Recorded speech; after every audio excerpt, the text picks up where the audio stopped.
Hello students, good morning. I am Manoj sir, Y 9th to 12th both medium from Anuj Biology Institute, registered in MP government,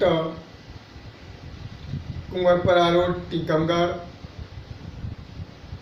आप लोगों का बहुत बहुत स्वागत है आज की क्लास में। तो स्टार्ट करते हैं आज की क्लास। आज हमारा सेकंड चैप्टर स्टार्ट है और इस सेकंड चैप्टर का नाम है पुष्पीय पादपों में लैंगिक जनन। तो जो पुष्पीय पादप होते हैं, बेपादप जिनमें पुष्प होता है, वो हमारे पुष्पीय पादप कहलाते हैं। इनमें हमें लैंगिक जनन की क्रिया बतानी है, सेक्सुअल रिप्रोडक्शन की क्रिया बतानी है।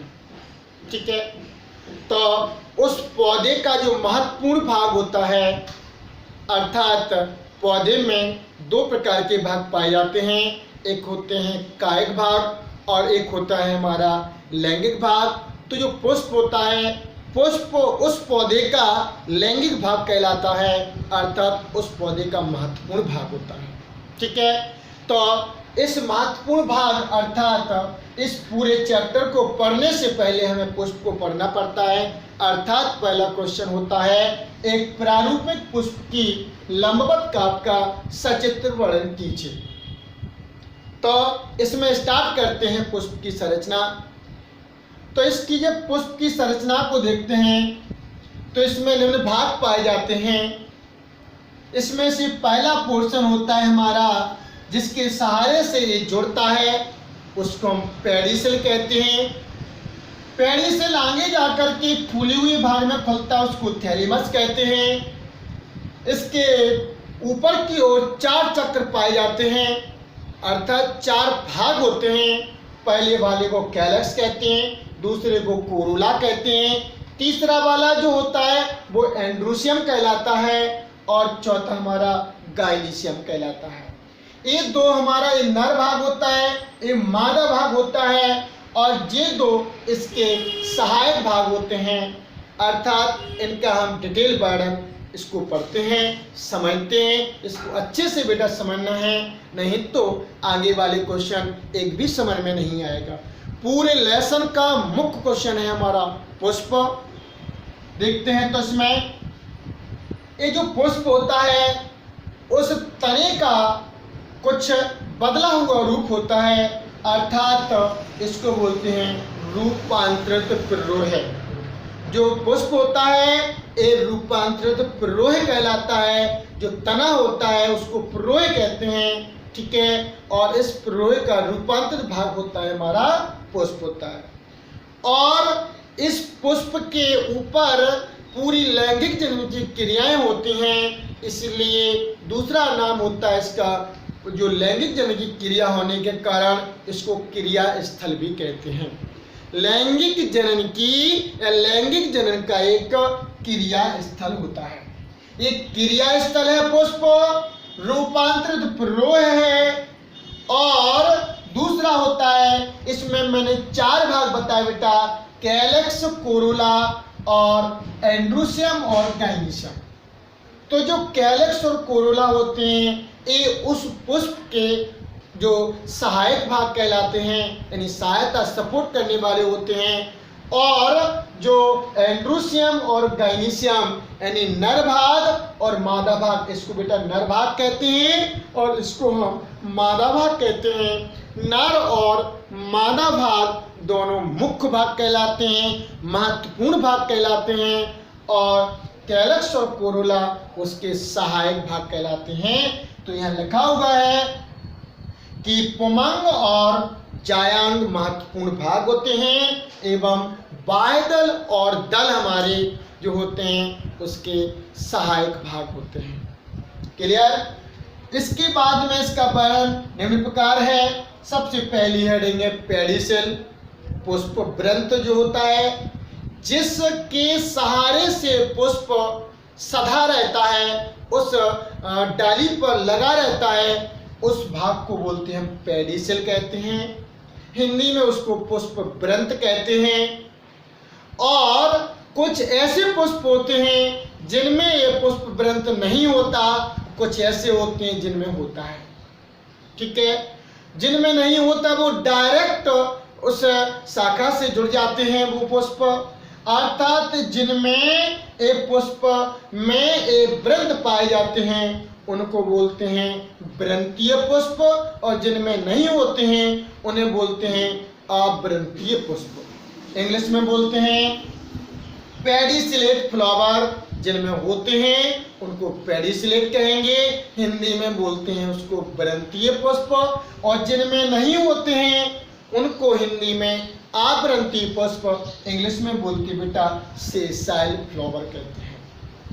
नेक्स्ट, जो पेडी से आगे जाकर के थैलेमस में खुलता, हिंदी में उसको पुष्पासन कहते हैं। सेकंड है हेडिंग होती है हमारी पुष्पासन।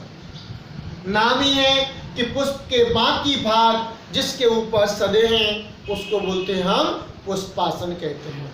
ठीक है, तो उसको बोलते हैं हम हिंदी में पुष्पासन, इंग्लिश में कहते बेटा थैलेमस कहते हैं। ठीक है, इस थैलेमस के अंदर नोड और इंटरनोड पाए जाते हैं। ठीक है ना, अर्थात इस थैलेमस को संघनित तना कहते हैं। नोड और इंटरनोड पाए जाते हैं और इसके ऊपर चारों भाग सधे रहते हैं। क्लियर? तो जो फूला हुआ भाग होता है, इस फूले हुए भाग को हम बोलते हैं थैलेमस। नेक्स्ट, थर्ड हेडिंग होती है हमारी कैलेक्स, अर्थात एक कैलेक्स कहलाता, हिंदी में उसको हम बाह्य दलपुंज कहते हैं, और इसकी एक यूनिट को हम सेपल कहते हैं। एक हरा चक्र होता है, सबसे ऊपर हरे कलर का चक्र होता है, उसको हम बाह्य दलपुंज कहते हैं। किन्हीं किन्हीं में एक जुड़े होते हैं, किन्हीं में अलग होते हैं। जिनमें जुड़ते हैं तो उनको संयुक्त कहेंगे, मीन्स संयुक्त बाह्य दलीय कहते हैं, और जिनमें अलग अलग होते हैं उनको हम बोलते हैं पृथक बाह्य दलीय कहते हैं। क्लियर? तो ये जो कैलेक्स होते हैं इंग्लिश में बोलते हैं उनको गेमोसेप्लस, हिंदी में कहते हैं संयुक्त बाह्य दलीय, और जब ये अलग अलग होते हैं तो उनको बोलते हैं पृथक बाह्य दलीय, इंग्लिश में कहते हैं उनको पॉलीसेप्लस कहते हैं। क्लियर? ए गिर जाते हैं, समय आता है तो उनको बोलते हैं शीघ्रपाती, पर्णपाती या अपाती होते हैं। वैसी के वैसी हमारा नेक्स्ट पोर्शन होता है कोरुला वाला, कोरुला कहलाता है। ठीक है ना, जो कोरुला होता है इसको हिंदी में बोलते हैं दलपुंज कहते हैं। इसका जो सेकंड चक्र होता है, दूसरा चक्र कहलाता है रंगीन कलर का होता है। इसी की वजह से ही कीट इस पुष्प के ऊपर आते हैं, पुष्प के पास आते हैं। ठीक है, नेक्स्ट होता है, ये भी क्या होते हैं, कभी जुड़े होते हैं कभी अलग होते हैं। जब ये जुड़े होते हैं तो उनको बोलते हैं संयुक्त दलीय कहते हैं, और संयुक्त दलीय को इंग्लिश में बोलते हैं वही गेमो कहेंगे, और नाम इसका रख देंगे। इसकी इकाई क्या होती है, पेटल, तो गेमो पेटलस कहेंगे इसको। ठीक है, और जब अलग अलग होंगे तो उसको नाम हो जाएगा क्या, पॉलीपेटलस कहेंगे। हिंदी में कहेंगे संयुक्त दलीय, और दूसरा होता है पृथक दलीय। यानी जब ये जुड़े होंगे तो संयुक्त दलीय, और जब ये अलग अलग होंगे तो पृथक दलीय कहते हैं। ये भी बेटा शीघ्रपाती, पर्णपाती या अपाती होते हैं। नेक्स्ट होता है, अगला चक्र होता है, हेडिंग 5वीं होती है लेकिन इसका चक्र तीसरा होता है, इसको बोलते हैं एंड्रोसियम, और ये हमारा नर वाला भाग कहलाता है।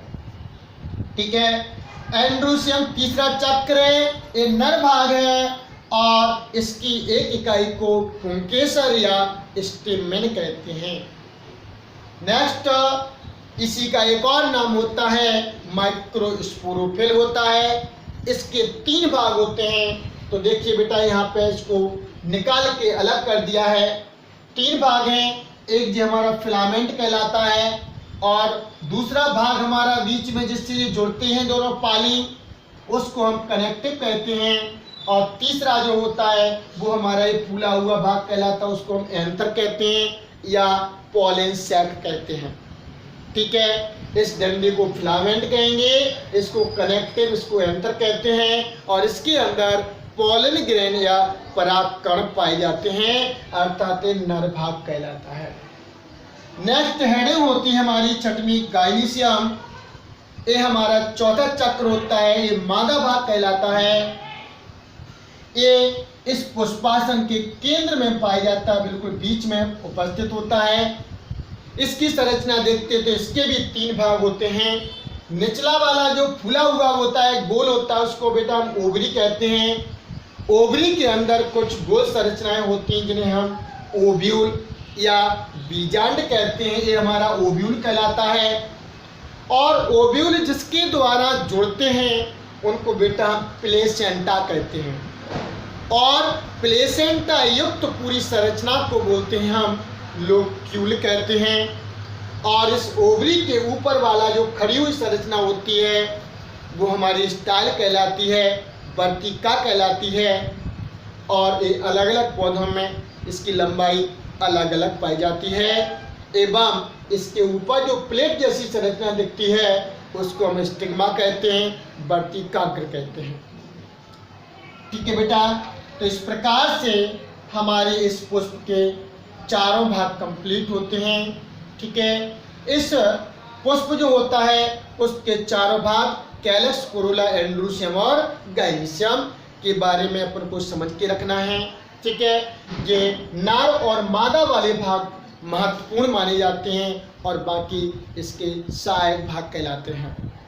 ठीक है, नेक्स्ट क्वेश्चन होता है हमारा दूसरा, लैंगिक जनन क्या कहलाता है, सेक्सुअल रिप्रोडक्शन क्या कहलाता है। तो बेटा ध्यान से देखें, ये नर भाग है और ये मादा भाग है। नर वाले भाग से जो होते हैं नर युग्मकों का निर्माण होता है और मादा वाले भाग से मादा युग्मकों का निर्माण होता है। जब नर और मादा युग्मक मीन्स मेल गैमेट और फीमेल गैमेट मिल जाते हैं तो आगे जाकर के बीज का निर्माण होता है। ठीक है बेटा, तो सेक्सुअल रिप्रोडक्शन कहलाता है मेल गैमेट।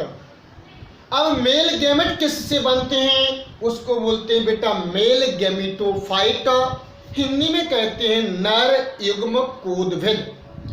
नेक्स्ट, नर युग्म कोदभिद जो होते हैं ये किसमें पाए जाते हैं उसको बोलते हैं माइक्रोस्पोर, लघु बीजाणु। और एक इसमें होते हैं वो कहलाते हैं एंथर। अर्थात एंथर में माइक्रोस्पोर में मेल गैमेटोफाइट और बेटा मेल गैमेटोफाइट में क्या बनता है, मेल गैमेट बनते हैं। वैसे ही ओव्यूल होते हैं, ओव्यूल के अंदर मेगास्पोर होता है, मेगास्पोर में होता है फीमेल गैमेटोफाइट बनता है और फीमेल गैमेटोफाइट में बनता है हमारा फीमेल गैमेट। तो मेन हमारा यहाँ का है मतलब कि मेल गैमेट और फीमेल गैमेट। फर्स्ट लेसन में भी बता चुके बेटा कि नर युग्मक और मादा युग्मक के बनने की मिलने की क्रिया को नर और मादा युग्मक जब मिल जाते हैं तो बन जाता है जाइगोट। हिंदी में कहते हैं इसको युग्मनज। और युग्मनज आगे जाकर के एम्ब्रियो बनाता, भ्रूण बनाता है, भ्रूण आगे जाकर के बीज बन जाता और बीज जब बन जाता है, जब उस बीज को बोते हैं तो नया पौधा बन जाता है। इसको बोलते हैं लैंगिक जनन। इसके लाभ और हानि है तो फटाफट इनको देख सकते हैं। लाभ है कि लैंगिक जनन में विभिन्नता पैदा होती है। जब संततियों में विभिन्नता बन जाएगी तो उस संतति की उस वायुमंडल में रहने के लिए अनुकूलित हो जाएगा, मीन्स अनुकूलन की संभावना बढ़ जाती है और उसमें विकास में सहायता मिलती है। लैंगिक जनन से संततियों में विभिन्नता बनती, अनुकूलन होता और विकास में सहायता मिलती है। दूसरा लाभ होता है संतति में नए गुणों की संभावना, इससे नए गुणों की संभावना में वृद्धि होती है। नेक्स्ट होता है इसके द्वारा उस संतति में अनुकूलन की संभावना, यानी अनुकूलन बहुत तीव्र गति से कर लेते हैं, इसलिए ये फायदा होते हैं। नेक्स्ट बेटा हानि होती है, कुछ को छोड़ करके 2 जनकों की जरूरत होती है। लैंगिक जनन में 2 जनकों की आवश्यकता होती है, इसलिए ये उसकी हानि मानी जाती। दूसरा होता है विभिन्नता अधिक हो जाती है, जिसके कारण मूल गुणों का ह्रास होता है। इसके कारण विभिन्नताएं इतनी हो जाती हैं कि उनके जो मूल गुण होते हैं, पैतृक गुण होते हैं, वो खत्म हो जाते हैं, ह्रास हो जाता है, इसलिए ये 2 इसकी हानियां होती हैं। तो इस प्रकार से बेटा हमें इस लेसन में फर्स्ट क्वेश्चन पुष्प के बारे में पढ़ना है और सेकंड क्वेश्चन लैंगिक जनन के बारे में पढ़ना है। आज के लिए बेटा इतना ही, बाकी ऑनलाइन क्लास में पढ़ेंगे, ठीक है। तो सब लोगों को इसको देखना है, नोट्स बनाना है और वीडियो को लाइक शेयर करना है। Thank you very much.